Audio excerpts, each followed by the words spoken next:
কোনো এক শুভাকাঙ্ক্ষী আমাকে কমেন্ট করেছেন, ম্যাডাম, পুত্র সন্তান গর্ভে আসার কোনো উপায় আছে কিনা? ধন্যবাদ ভাইয়া সুন্দর একটা কমেন্ট করার জন্য। দেশের এবং প্রবাসের ভাই বোনদের প্রতি সালাম।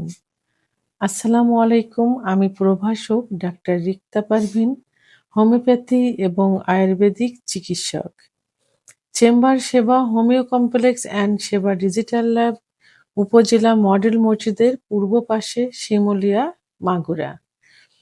কোনো এক শুভাকাঙ্ক্ষী আমাকে কমেন্ট করেছেন, ম্যাডাম, পুত্র সন্তান গর্ভে আসার কোনো উপায় আছে কিনা? ধন্যবাদ ভাইয়া সুন্দর একটা কমেন্ট করার জন্য।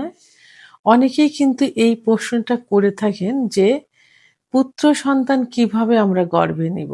কোনো ওষুধের মাধ্যমে অথবা কোন উপায়ে? যেহেতু প্রশ্ন আসছে এবং কমেন্ট আসছে তার পরিপ্রেক্ষিতে আজকে আমি সুন্দরভাবে সহজ সরল ভাষায় বুঝিয়ে দিব। তো এখন সন্তান, পুত্র সন্তান এবং কন্যা সন্তান গর্ভে আসার জন্য আমি ২ টা দিক দিয়ে আজকে আলোচনা করব। একটা মেডিকেলের ভাষায়, অন্যটা ইসলামের দৃষ্টিকোণ থেকে। ১ম এই বলবো ইসলামের দৃষ্টিকোণ থেকে, কারণ সন্তান আ পুত্র দিবেন না মেয়ে দিবেন সেটা সম্পূর্ণ নির্ভর করে আল্লাহ তাআলার উপরে। আল্লাহ তাআলা কোরআনে স্পষ্ট ভাষায় লিখেছেন যে আল্লাহ যাকে চান কন্যা দিবেন, যাকে চান পুত্র দিবেন। সূরা ৪৯ থেকে ৫০ আয়াতে। তো এখন ইসলামে মেডিকেল সায়েন্স অনুযায়ী, অর্থাৎ মেডিকেলের ভাষায় সং আ সন আ সন্তানের লিঙ্গ নির্ধারণ করা হয় পুরুষের শুক্রাণু থেকে। এটা সম্পূর্ণ নির্ভর করে কিন্তু পুরুষের শুক্রাণুর উপরে। এখানে মেয়েদের কোনো হাত নেই। কারণ পুরুষের ২ ধরনের শুক্রাণু থাকে।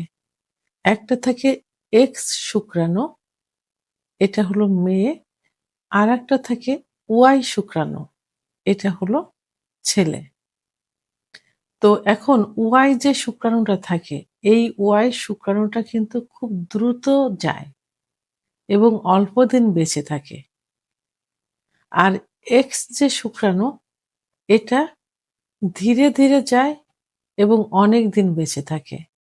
তো এখন আমি পুত্রটাই বলবো, যেহেতু পুত্র নিয়ে প্রশ্ন করেছে। এখন এক্স শুক্রাণুটা যায় সাধারণত মহিলাদের যখন ওভুলেশন হয়, তার ১ দিন আগে অথবা ১ দিন পরে। এখন মেয়েদের ওভুলেশনটা কখন হয়? মেয়েদের ওভুলেশনটা হয় মাসিকের ১৪তম দিনে। সাধারণত ২৮ দিনে মহিলাদের মাসিক হয়, ২৮ দিন পর, পর। তো ১৪তম দিনে।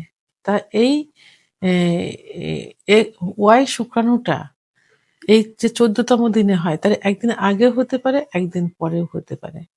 তো এখন এই সময়ে যদি মহিলাদের পর্যাপ্ত পরিমাণ সেক্স থাকে, সেক্স উত্তেজনা থাকে এবং অর্গাজম হয়, তাহলে কিন্তু এই পুত্র সন্তান নেওয়ার জন্য অনেকটা সহায়ক হয়ে থাকে। তো কি করতে হবে?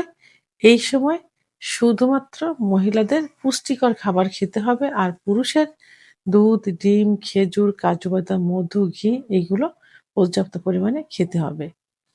তাহলে সুস্থ সবল শুক্রাণুটা সেখানে থাকবে এবং বেঁচে থাকার একটা সম্ভাবনা থাকবে। তাহলে আমি মেডিকেলের ভাষায় কিন্তু সুন্দরভাবে বুঝিয়ে দিয়েছি যে আম পুত্র সন্তান নেওয়ার উপায়টা।